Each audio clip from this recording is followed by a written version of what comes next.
ఇప్పుడు government of India ఇచ్చారు. ఒక 15,000 కోట్లు వరల్డ్ బ్యాంక్ నుంచి అమరావతికి ఇచ్చారు. ఒక 12,150 కోట్లు పోలవరానికి ఇచ్చారు.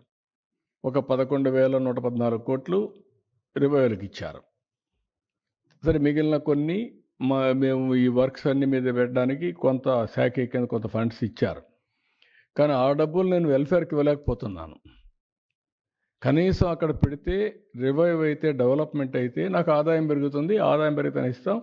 ఇంకొంచెం ఫ్లెక్సిబిలిటీ కోసం ఆలోచిస్తున్నాం. ఎక్కడ ఫ్లెక్సిబిలిటీ వస్తే అక్కడ అవసరమైతే బారో చేసినా సరే I want to give my commitments. తల్లికి వందనం కానీ, లేకపోతే రైతులకు ఇవ్వాల్సిన రైతు భరోసా కానీ I want to give it.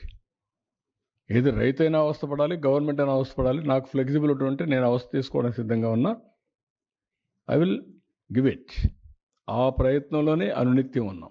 మా డిపార్ట్మెంట్కి అదే చెప్పాం. They are also doing same exercise. ఒక్క నిమిషం కూడా వెయిట్ చేయను నాకు ఫ్లెక్సిబిలిటీ ఉంటే. ఇప్పుడే దాని మీద కూడా ప్లాన్ చేసుకున్నాం, వర్కౌట్ చేస్తున్నాం. I will come out.